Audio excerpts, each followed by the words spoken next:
하나님의 평강이 여러분과 가정에 있기를 주 이름으로 축원합니다. 선하신 하나님이 모든 만물을 만드실 때는 아름답게 만드셔서 하나님 보시기에 좋았더라 좋았더라라는 말씀을 하셨습니다. 그러나 인간은 타락을 했고 하나님은 타락한 인간을 위하여 구원을 예비하셨는데, 그러므로 예수 그리스도 이 땅에 오셔서 십자가에 죽으신 그것은 우리의 구세주가 되려 하심이라고 성경은 말합니다. 모든 원리는 구약이나 신약이나 마찬가지로 같지만은 신약은 구약의 완성이요, 그 구약은 신약의 예표요, 그림자라고 하는 것을 우리가 봐야 합니다. 구약에 모세가 나왔을진데 모세는 이스라엘의 구원자라고 볼 수 있죠. 그러나 모세는 이스라엘의 출애굽하는 애굽에서의 구세주이지만, 그 구원주이지만은 구원자이지만은, 그러나 바로 예수 그리스도는 온 인류의 구세주가 되셔서 우리를 구원하시고 영생의 영원한 하늘로 우리를 인도하실 줄로 믿습니다. 이것이 바로 우리의 믿음이 아니겠습니까? 다윗 왕도 마찬가지로 왕으로서 이스라엘을 잘 선한 왕으로 다스렸던 것처럼 하나님의 아들 예수 그리스도의 그 모든 다스리심은 만왕의 왕이요 만주의 주이시기 때문에 선한 왕으로 우리 모두를 다스리시고 우리를 진리 가운데로 인도하시는 분이시라는 것을 다윗 왕도 예표하는 것과 같습니다. 사사기에 나오는 사사라고 하는 것도 구원자를 가르쳐 말씀하고 있는 것인데, 이 사사기에 나오는 이 사사들도 바로 이와 같이 우리의 믿음을 따라서 바로 이와 같은 삶에 대한 우리의 비유요 본보기로 성경에 기록된 것이라고 봐야 됩니다.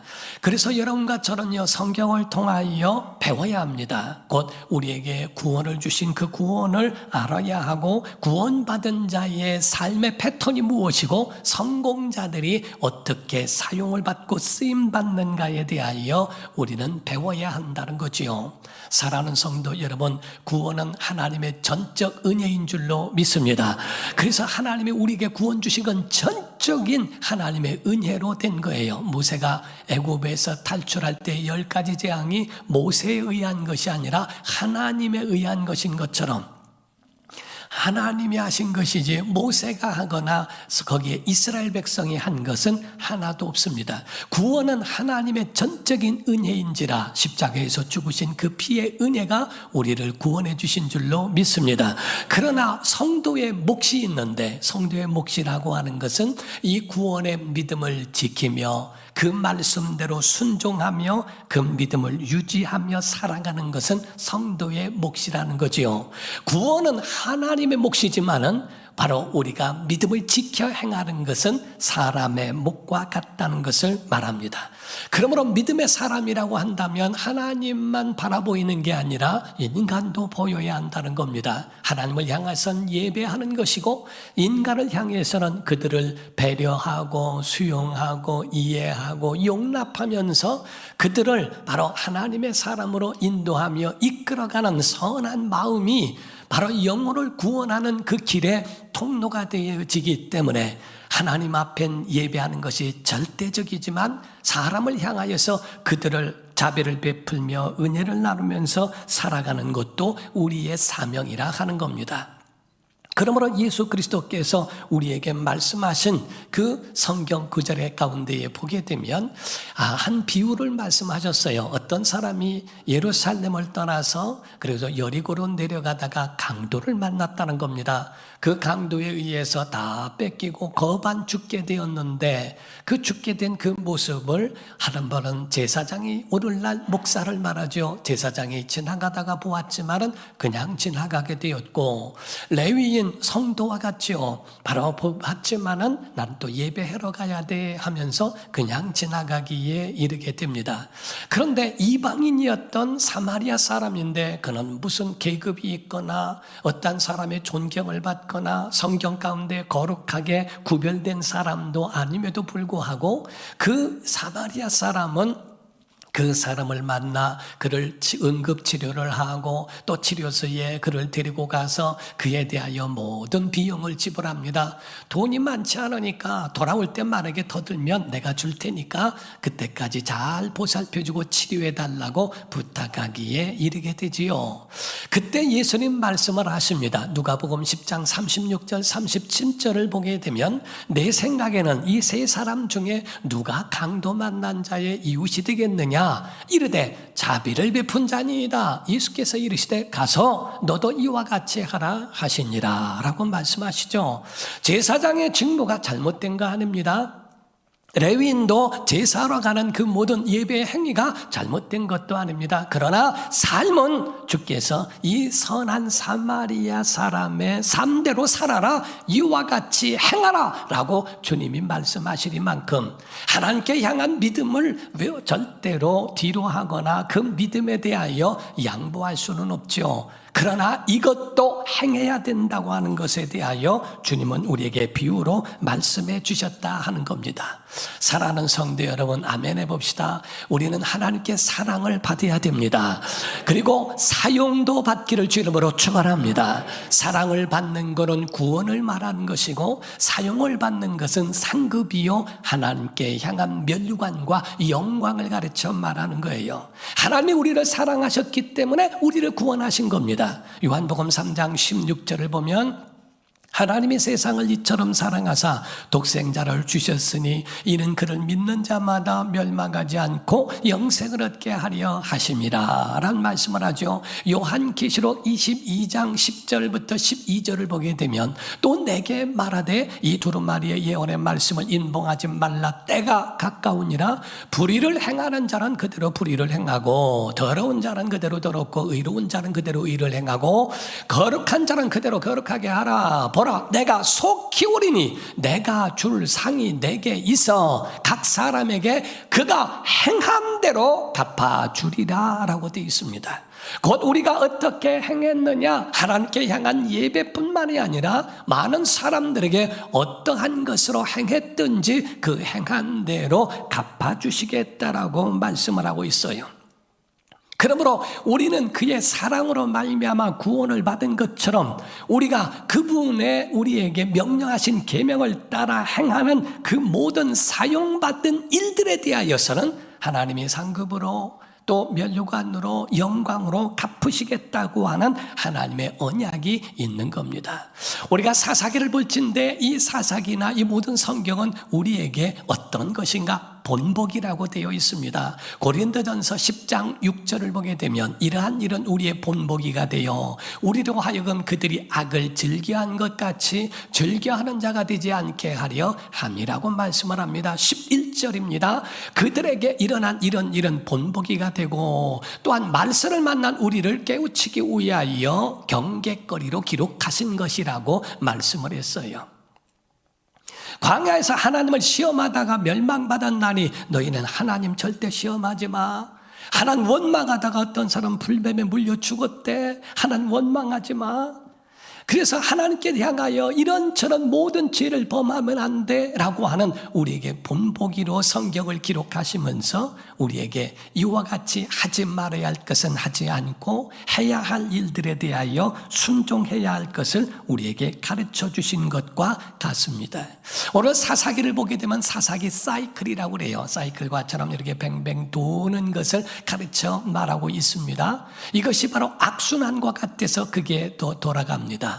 가나안을 정복한 후에 사사기가 나오는데 이 사사기 가운데 보니까 4개의 사이클이 있어요. 평안한 가운데 있다 보니까 등 따숩고 배부르니까 딴 생각이 듭니다. 그래서 타락을 하게 됩니다. 하나님의 말씀 그 계명을 떠나게 되지요. 그래서 두 번째로 하나님이 진노를 하십니다. 진노하시는 가운데 있다 보니까 그들이 아프고 힘들고 어려우니까 회개합니다. 회개하고 나니까 하나님께서 바로 구원자를 보내주셨는데 그 구원자가 사사입니다. 그래서 이와 같이처럼 한 사이클이 돌아왔는데 또 평안한데 사사가 죽고 나니까 또 타락합니다. 제 소견대로 제 뜻대로 살아갑니다. 그러고 나니까 하나님 또 진노하시고 진노하시니까 거기에 아프고 고통받는 것에 대하여 너무 힘들으니까 회개합니다. 또 하나님이 구원자를 보내셔서 살리십니다. 이와 같은 사이클을 계속적으로 이어져 가고 있는 그런 모습들을 보게 되지요. 우리가 사사기에는 12명의 사사가 있는데 이 사사기 3장에만 3사사가 나옵니다. 온니엘과 에훗과 삼갈이라고 하는 그 사사인데, 이런 12명의 모든 사사를 대표하고 있는 대표급이라고 봐도 과언이 아니라고 하는 거지요. 우리가 보게 되면 모든 것이 배경일진데, 그 배경 가운데 오늘 보게 되면 사사기 3장 1절과 2절입니다. 여호와께서 가나안의 모든 전쟁들을 알지 못한 이스라엘을 시험하려 하시며, 이스라엘 자손의 세대 중에 아직 전쟁을 알지 못하는 자들에게 그것을 가르쳐 알게 하려 하사 남겨두신 이방 민족들이 있다라고 말씀하고 있어요. 몽둥이로 쓰신다는 거지요. 깨닫지 못한 그러한 이스라엘 백성들에게 향하여 몽둥이로 쓰시는 이방 민족들이 있다는 겁니다. 왜냐하면 전쟁을 알지 못하는 시대예요. 오늘날을 가르쳐서 전쟁을 알지 못하는 세대, 그리고 굶주린 보릿고개가 뭔지를 모르는 세대에 살고 있다고 이야기를 하죠. 옛날 영화가 나오고 피난을 나가는 막 보찜을 지고 피난 가는 그런 영상이 나오는 걸 보고 애들에게 이야기합니다. 저 때는 저랬어. 막 지고 이사를 가고 이렇게 했단다. 왜 그래? 이삿짐 센터 맡기면 되는 거지 하고 얘기합니다. 우린 쌀이 없고 밥이 없어서 그래서 밥 먹기가 어려웠어. 라면 먹으면 되잖아 하고 얘기합니다. 전혀 전쟁과 배고픔이 뭔지도 모르는 그런 것에 다른 이야기하고 있는 다음 세대가 아닌 다른 세대의 사람들, 그걸 전쟁을 모르는 세대라고 그렇게 말하고 있다는 거죠. 이와 같은 곳에서 그들은 정체성이 흔들리기 시작합니다. 전쟁을 모르는 세대, 하나님을 모르는 세대, 내가 행복하면 다 되는 것이지 옛날과 지금과 다를 바가 없다는 겁니다. 아니, 가나안 정복해서 우리가 살면 우리 뜻대로 살면 되는 거고, 내가 땀 흘려 흘린 그런 것으로서 그 값으로 우리가 먹고 산다면 그러면 되는 거지. 왜 굳이 하나님 섬겨야 돼? 왜 굳이 하나님만 믿으라고 그래? 그리고 왜 가나안 꼭 여기로만 와야 돼? 출애굽은 왜 시켜야 돼? 아니, 거기서도 하나님 섬기면 되잖아. 난 이해할 수 없어. 몰라. 그런 것들에 대하여 알고 싶지도 않고 관심도 없는 세대. 하나님을 잃어버리고 그냥 그곳에서 안주하며 나만 행복하면 된다고 하는 그런 엉뚱한 그런 마음을 갖는 가치관의 혼란과 정체성을 모르는 세대라고 성경은 가르쳐 말하고 있는 겁니다. 오죽하면 오늘 본문 말씀 3장 6절을 보게 되면요, 그들의 딸들을 맞아 아내로 삼으며, 이제 그 민족 간의 민족끼리의 결혼이 아니라 이방 사람들과 이제 결혼을 합니다. 아내를 삼으며 자기 딸들을 그들의 아들들에게 주고 또 그들의 신들을 섬겼다라고 되어 있습니다. 그게 왜? 다른 사람을 왜 차별하는가? 다른 사람 똑같은데 같이 결혼하면 되잖아. 함께 살면 됐지. 가치관도 없고 하나님의 백성에 대한 거룩함도 구별도 없는 그때가 된 겁니다. 여기 가운데에 이 사이클을 보게 되면요, 자세히 보게 되면 그 자세히 본 가운데에 계속 반복되는 용어 단어가 있어요. 반복되는 단어가 뭐냐면 또라는 말과 다시라는 말이었습니다. 그래서 그들은 하나님 앞에 타락을 하는 것에 대하여 또 다시라고 하는 말씀으로 보게 되면 악을 행하는 말씀들이 나옵니다. 사사기 3장 12절입니다. 이스라엘 자손이 또 여호와의 목전에 악을 행하니라. 4장 1절입니다. 에훗이 죽으니 이스라엘 자손이 또 여호와의 목전에 악을 행하며. 6장 1절입니다. 이스라엘 자손이 또 여호와의 목전에 악을 행하였으므로. 10장 6절입니다. 이스라엘 자손이 다시 여호와의 목전에 악을 행하여 바알과 아스타롯과 아람의 신들과 시돈의 신들과 모압의 신들과 암몬 자손의 신들과 블레셋 사람들의 신들을 섬기고 여호와를 버리고 그를 섬기지 않았다라고 되어 있습니다. 13절 장 1절입니다. 이스라엘 자손이 다시 다시 여호와의 목전에 악을 행하였으므로 여호와께서 그들을 40년 동안의 블레셋 사람의 손에 넘겨주셨다라고 말씀하고 있어요. 또라는 말과 다시라는 말이 나옵니다. 악을 행하여 하나님의 목전에서 악을 행하고 범죄했다고 말씀하고 있습니다. 첫 번째가 사이클의 첫 번째 타락을 말하고 있어요. 이 타락의 내용이 뭘까? 이 타락의 내용을 오늘 본문 말씀 3장 7절에 말하고 있습니다. 이스라엘 자손이 여호와의 목전에 악을 행하여 자기들의 하나님 여호와를 첫 번째 하나님을 잊어버리고 두 번째 바알과 아세라들을 섬겼다라고 되어 있습니다. 토착민들이 토착신들로 있는 그쪄들어 있는 것에 완전히 접어들고 거기에 흡수되게 되어버렸다 이 말이에요. 그래서 하나님을 버린 것, 잊어버린 것, 두 번째가 그들의 우상을 섬기게 된 것은 하나님의 전적인 진노를 사게 된 겁니다. 하나님께서 얼마나 실망하셨을까? 광야에서 가나안 땅에 가기 전에 누차 염려하며 하나님이 말씀합니다. 너 어디를 가든지 나 잊어버리지 마. 너 거기 가면은 배부르고 등가죽고 다 할 텐데 그때 여호와가 어딨냐 이렇게 말하지 마. 그러면 너희 멸망당한다 라고 말씀하면서 누차 나 잊어버리면 안 돼. 그럼에도 불구하고 아담과 하와 가운데에 하와는 그럴 겁니다. 아니 아담이 선악과를 먹지 말라고 계명받았지 내가 받았까?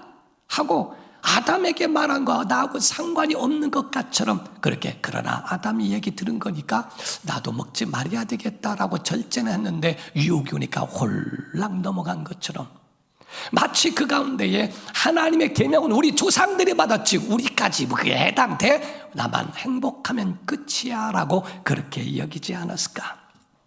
신명기에 말씀합니다. 신명기 8장 7절에서 11절입니다. 내 하나님 여호와께서 너를 아름다운 땅 가나안입니다 이렇게 하시나니 그곳은 골짜기든지 산지든지 시내와 분천과 샘이 흐르고 밀과 보리의 소산지요 포도와 무화과와 석류와 감람나무와 꿀의 소산지라 내가 먹을 것에 모자람이 없고 내게 아무 부족함이 없는 땅이며 그 땅의 돌은 철이요 산에서는 동을 캘 것이라 내가 먹어서 배부르고 내 하나님 여호와께서 옥토를 내게 주셨으므로 말미암아 그를 찬송할 것이다. 그런데 내가 오늘 내게 명하는 여호와의 명령과 법도와 규례를 지키지 아니하고 내 하나님 여호와를 잊어버리지 않도록 삼갈지어다 라고 말씀을 합니다. 14절입니다. 14절 내 마음이 교만하여 내 하나님 여호와를 잊어버릴까 염려하노라. 여호와는 너를 애굽 땅 종되었던 집에서 이끌어내신 분이시라고 성경은 말하죠. 19절입니다. 내가 만일 내 하나님 여호와를 잊어버리고 다른 신들을 따라 그들을 섬기며 그들에게 절하면 내가 너희에게 증거하노니 너희는 반드시 멸망할 것이다 하고 경고까지도 하신 겁니다. 광야에서 그렇게 누차 그렇게 말씀하셨거늘 신기하게 가나안 땅에 가서는 하나님 잃어버리는 것이 아주 금방 잃어버립니다. 더군다나 계명을 직접 받은 전쟁을 아는 그런 사람들도 그렇거니와 모르는 그러한 자들은 더 그렇게 마음속에 혼란이 오게 됐다 하는 거지요. 그러므로 두 번째가 하나님의 진노가 왔습니다. 징계가 왔어요. 본문 말씀 사사기 3장 8절입니다. 여호와께서 이스라엘에게 진노하사 그들을 메소포타미아 왕 구산 리사다임의 손에 파셨다, 넘겨버리셨다. 이스라엘 자손이 구산 리사다임을 8년 동안에 섬겼다는 거예요. 여느 대적보다 배나 더 악한 왕에게 압제당하니 얼마나 힘들고 어렵고 그 가운데서 그들은 너무너무 견디기 어려웠을 것이라고 보는 겁니다. 우리 한국이란 나라는 일제강점기가 어떠한지를 알고 있죠. 저희 어머니가 말씀하시더라고요. 우리 어머니 어렸을 적에 교장 선생님이 이제 철수를 하게 될 때 일본으로 내려가게 되는데 그때에 가르쳤던 선생님은 한국 사람이고 교장 선생님은 일본인이었대요. 근데 그때 철수하게 되고 막 이런 일들을 보고 저희 어머니가 찾아가서 거기 어렸을 적에 봤는데 선생님이 그 교장 선생님을 찾아가서 이야기할 때 막 일본을 향해서 뭐라고 했더니 말을 타고 있는 교장 선생님이 칼을 쭉 빼더니 그냥 귀를 탁탁 치더니 목을 탁 치더래요. 어린 마음에 그 선생님의 목이 탁 잘리는 걸 보고요, 저희 어머니는 일본 하면은 치를 떱니다. 무섭다는 거예요. 그 어렸을 적에 가졌던 그 트라우마와 이런 것에 굉장히 두려움으로 말씀하고 있습니다. 그래서 무슨 복싱이 있거나 야구가 있거나 축구가 있으면 일본은 이겨야 이렇게 말씀하시는 것이 어렸을 적에 가졌던 그 두려움 때문에 그런 것 같다라고 생각을 해요.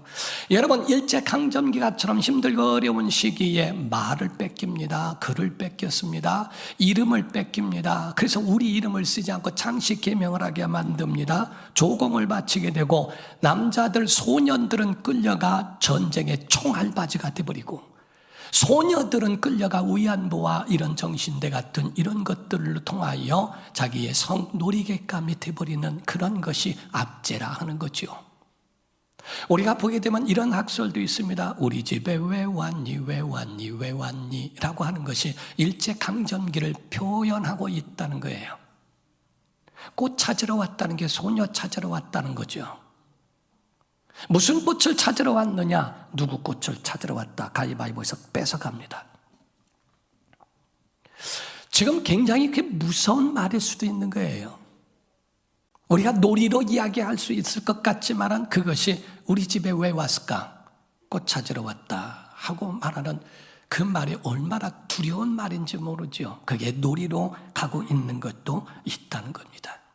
교회 지도자들은 신사참배라고 하는 그런 것을 하지 않았다고 해서 끌려가 고문을 당하기도 하고 그리고 장애를 입기도 합니다. 어떤 분들은 순교를 당하고 결국에 숨을 거두는 분들도 있게 되지요. 이게 하나님의 진노로 팔아버리신 거예요.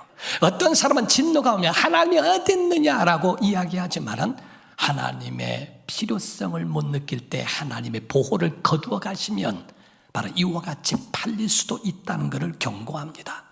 세 번째가 회개예요. 부르짖음입니다. 얼마나 힘들면 하나님 앞에 하나님 잘못했습니다. 용서해 주세요 하고 하나님 앞에 회개하기에 이릅니다. 오늘 본문 말씀 3장 9절을 보게 되면 이스라엘 자손이 여호와께 부르짖음에 여호와께서 이스라엘 자손을 위하여 한 구원자를 세워 사사해요 그들을 구원하게 하시니 첫 번째가 그는 곧 갈렙의 아우 그나스의 아들 온니엘이었다고 말씀하고 있습니다. 사랑하는 성도 여러분, 너무너무 힘드니까 회개하고 돌이키니까 그때 얻어 터지기 전에 좀 돌이키면 얼마나 좋겠어요. 옛날에 원님이 있는데요, 그 원님이 이렇게 다스리고 있었을 때에 그 고을에 마늘 도둑이 있었대요. 그래서 마늘을 도둑질 해가지고 가다가 걸려서 거기에 관아에 들어가게 된 겁니다. 그 원님이 그에 대하여 판결을 내리기를 셋 중에 하나를 택해라. 첫 번째, 많은 돈으로 보상하라.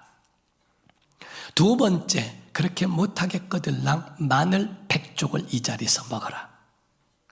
그렇게 못하겠거들랑 50대의 곤장을 맞아라. 이렇게 말했대요. 근데 이 도둑이 돈 내기는 싫고 마늘까지 눈 딱 감고 먹어보지 뭐. 그리고 30쪽을 먹었는데 눈물이 쑥쑥 빠지고 써서 도저히 못 먹겠더래요. 그냥 곤장 맞기로 했대요. 그래서 곤장을 맞는데 한 20대를 맞고 30대 맞는데 더 맞으면 죽겠더래요. 돈으로 갚았대요. 마늘 먹을 거 다 먹고 곤장 맞을 거 얻어 터지고 결국에는 돈으로 다 갚았다는 게, 아니 한 번에 끝내면 될 텐데 오늘날 회계에 관심이 있는 것이 아니고 꼭 머리 써서 계산으로 말미암아 뭔가를 이루려고 하는 인간의 본능과 다를 바가 없다는 것을 이야기하는 겁니다. 사랑하는 성도 여러분, 오늘 이와 같은 진노의 모든 사이클을, 악순환하는 사이클, 저주를 끊어버리고 우리 거룩한 사이클로 변화되기를 주 이름으로 축원합니다. 정말 저주의 사이클이 다 끝나버리고 하나님 앞에 이와 같이 은혜의 거룩한 사이클로 돌아오는 게 이게 예배인 줄로 믿습니다.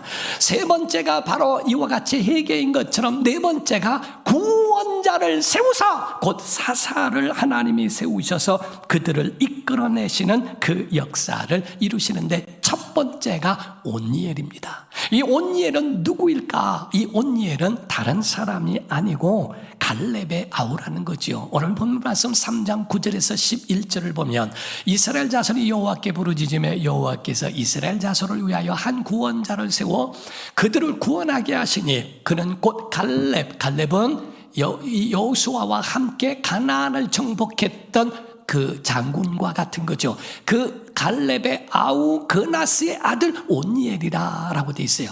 여호와의 영이 그에게 임하셨으므로 그가 이스라엘의 사사가 되어 나가서 싸울 때에 여호와께서 메소포타미아 왕 구산 리사다임을 그의 손에 넘겨주심에 온니엘의 손이 구산 리사다임을 이기니라. 그 땅이 평안한 지 40년에 그나스의 아들 온니엘이 죽었더라. 이렇게 말씀하고 있어요. 이 온니엘이라고 하는 사람은 이와 같이 갈렙과 함께 가나안 정복에 동참했던 사람, 40년 뒤에 80세가 된 이와 같은 노장에 주목하고 있다는 거예요. 그에게 성령이 임하니까 바로 그에게 엄청난 역사가 나타나고 그에 대해 구산 리사다임을 죽이고 그 가운데 평화를 찾게 하는 엄청난 일을 해냅니다. 근데 신기한 거는요, 그 앞에 있는 타락과 진노와 이런 것들은 쭉 나오는데요, 회복에 대해서는 그냥 살짝 한 번만 지나가나. 아니, 영화로 만들어도, 영웅담을 만들어도 이건 시원찮을 판인데, 부족할 판인데, 이와 같이 그냥 간단하게 어째 이렇게 간단히 끝내버릴 수 있을까라고 생각하는 이런 의문점도 있다 이 말이죠.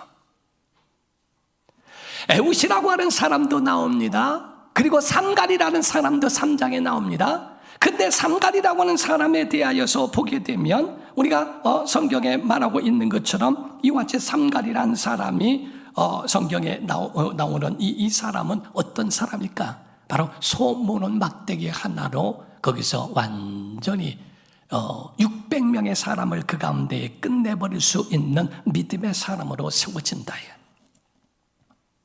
여호수아에 보게 되면 15장 16절 17절을 먼저 보면요, 온니엘이 어떤 사람인가를 다시 한번 말합니다. 갈렙이 말하기를 기럇 세베를 쳐서 그곳을 점령하는 자에게는 내가 내 딸 악사를 아내로 주리라 하였더니 갈렙의 아우 그나스의 아들인 온니엘이 그것을 점령함으로 갈렙이 자기 딸 악사를 그에게 아내로 주었더라. 이렇게 되어 있죠. 가나안 정복을 했던, 거기에 동참했던 이 온니엘인데도 불구하고 그가 하나님의 영이 내리니까 이스라엘 구원자 사사로 변화될 수 있도록 하나님이 그렇게 행하시더라 하는 겁니다. 사랑하는 성도 여러분, 왜 간단하게 나올까? 자, 한번 또 거기까지 봅시다. 사사기 3장 31절을 한번 보면요, 에훗 후에는 아낫의 아들, 아낫이란 말은 가나안의 여신입니다. 아낫이란 이름을 쓴 건 가나안의 여신이요. 우리가 교회를 볼 때 보면은 어떤 사람은 하은이, 둘째는 딸이 예은이, 셋째는 성은이, 다 똑같죠? 알죠? 하나님, 예수님, 성령님 이렇게 하는 것처럼 아낫이란 말은 가나안의 여신을 말합니다. 그 아들 삼갈이 있어 소모는 막대기로 블레셋 사람 600명을 죽였고 그도 이스라엘을 구원하였더라. 얼마나 간단하게, 우리가 마치 정규 방송이 나오는데 자막에 소모는 막대기로 삼갈이 600명을 쳐 죽였다는 이야기입니다. 이 얘기 한 말이 나가는 거와 자막으로 처리한 거와 똑같은 한 구절입니다. 아니, 이 600명을 그 한 번에, 그것도 갑옷 입고 있는 그런 용사들을 소모는 막대기로 600명, 이게 쉬운 얘기입니까? 그런데도 어떻게 이렇게 간단하게 말할 수 있는가? 해답은 딱 하나예요. 성경은 사람을 영웅 만들지 않습니다. 성경의 주인공은 하나님이신 줄로 믿습니다. 성경의 주인공은 하나님이지 인간이 아니에요. 사사의 구원자가 나타날지라도 하나님의 전술, 하나님의 전법, 하나님의 방법, 하나님의 능력으로 이루어진 것이지, 하나입니다. 하나님의 영이 그에게 내리고 하나님이 그를 쓰시는 그의 손으로 붙잡으시니까 그때부터 역사가 일어난 겁니다. 노장을 쓰신 하나님, 하나님의 영이 임함으로 노장을 쓰신 하나님, 에웃이라고 하는 사람은 왼손잡이 에웃이라고 되어 있습니다. 원래 베냐민 지파라고 할 때에 유대인들의 마음 가운데는 오른손이라는 말에 굉장히 거기에 중요하게 여기고 있죠. 오죽하면 오른편에 있는 그 양과 왼편에 있는 양들 이렇게 표현할 만큼 오른편이라고 할 때는 복을 말하고 있고 왼편은 저주라고 말하는 만큼 에웃은 왼손잡이였다라고 하는 이야기는 오른손을 쓸 수 없는 핸디캡이 있는 장애자라는 표현도 있습니다. 그런 핸디캡이 있는 그런 에웃에게도 하나님이 역사하니까 그에게도 큰 능력이 나타나고 삼갈이라고 하는 평범한 사람을 하나님 어째 그 손에 잡으니까 멋지게 쓰실까? 어떻게 소모른 막대기 하나로 600명을 낼까?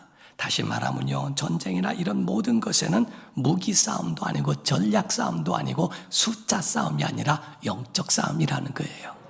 하나님 싸움이라는 거예요. 하나님이 어떻게 싸우시는가를 보라 이 말이지, 누가 싸우는 걸 보라가 아닙니다. 온엘이 싸우는 걸 보라, 에웃이 싸우는 걸 보라, 삼갈을 보라 이게 아닙니다. 그를 통하여 역사하시고 싸우시는 하나님을 보라라고 하는 말씀을 하시는 거거든요. 아무것도 아닌 곳에 하나님이 붙잡기만 하면 역사가 일어나게 돼 있어요. 전 어렸을 적에 저희 어머니에게 두 가지 의문점이 있었습니다. 첫 번째 의문점이요, 우리 어머니가 약을 잡수실 때는 이렇게 잡수고 고개를 넘기시는데 밥 먹을 때도 밥 먹고 고개를 넘기지는 않는데 저는 약을 먹어도 그냥 삼키거든요. 근데 왜 우리 어머니는 꼭 약을 먹을 때 고개를 확 하고 어떤 때 또 텁니다 이게. 그래서 약이 넘어가게, 난 그게 왜 그럴까? 난 그게 굉장히 의문이었어요. 그냥 안 넘어간대요. 그럼 밥도 그러지는 않잖아요. 근데 약은 그렇대요. 두 번째 의문이 하나 있어요. 두 번째 의문이 전 어렸을 적에 많이 아팠습니다. 어디 가면은 좀 아프고 환경이 변해도 좀 아팠거든요. 그럼 저희 어머니는 저에게 어떤 때는 약이 있으면 소화제, 없으면은 그냥 맨 냉수를 가지고 기도하실 때, 하나님 아버지 이 시간에 우리 아들이 열이 나고 아픕니다. 냉수도 약이 되마 하신 하나님께서, 근데 난 냉수가 지금까지 목사가 돼서 봐도 냉수가 약이 된다고 하는 구절은 찾아본 일이 없어요. 근데 우리 어머니 어디서 그거를 봤는지는 모르겠어요. 그게 의문이에요. 나 천국 가면 물어보고 싶어요. 그걸 냉수도 약이 되마 하신 말씀이 성경에 어디 있대요? 하고 물어보고 싶은데, 근데 신기하게 뭔지 아십니까? 그 물 먹고 나요. 물의 능력이 있는 게 아니라 기도의 능력이 있더라 이거야. 하나님이 잡아주시니까 진짜 냉수도 약이 되더라 이 말이죠. 소모는 막대기가 무슨 무기입니까? 그런데 소모는 막대기 하나로 600명을 먹이고도 엄청난 역사가 일어납니다. 기술 싸움이 아니다, 전략 싸움이 아니다, 성령께서만 역사하시면 일어날 수 있다. 하나님이 하신다는 겁니다. 어떤 사람은 다 만드는 것 같아도 안 되는 사람이 있고, 어떤 사람은 다 되는 것 같아도 하나님이 또 안 되는 것 같아도 되는 사람이 있고, 안 되는 것 같아도 되지만 또 되는 것 같아도 안 되는 사람이 있더라 이 말이죠. 우리는 성령으로 살아야 할 줄로 믿습니다. 고린도전서 2장 1절에서 5절입니다. 형제들아, 내가 너에게 나아가 하나님의 증거를 전할 때에 말과 지혜의 아름다운 것을 아니하였나니 내가 너희 중에서 예수 그리스도와 그가 십자가에 못 박히신 것 외에는 아무것도 알지 아니하기로 작정하였습니다. 내가 너희 가운데 거할 때에 약하고 두려워하고 심히 떨었노라. 내 말과 내 전도함이 설득력 있는 지혜의 말로 하지 아니하고 다만 성령의 나타나심과 능력으로 하여 너희 믿음이 사람의 지혜에 있지 아니하고 다만 하나님의 능력에 있게 하려 하여노라 이렇게 말하죠. 여러분, 사람의 지혜를 너무 의지하지 마세요. 하나님이 도와주셔야 삽니다. 기도하는 건 결단코 부끄러운 일이 아닙니다. 하나님 앞에 도움을 요청하시고 하나님의 도움으로 살아가는 것, 이게 믿음의 사람의 삶인 줄로 믿습니다. 여러분, 평생에 하나님의 사랑받고 구원받아 하나님께 쓰임받아 영광에 참여하는 자 되기를 예수 이름으로 축원합니다. 기도하겠습니다. 이 시간에 다 같이 통성으로 기도할 때 하나님 우리에게 역사하사 하나님 손에 붙잡히게 하여 달라고. 여러분은 자녀들이 실망스럽고 해도 기도를 포기하지 않으면, 하나님이 잡아주시면, 성령께서 임하시면 변화될 수 있습니다. 하나님, 우리 가정을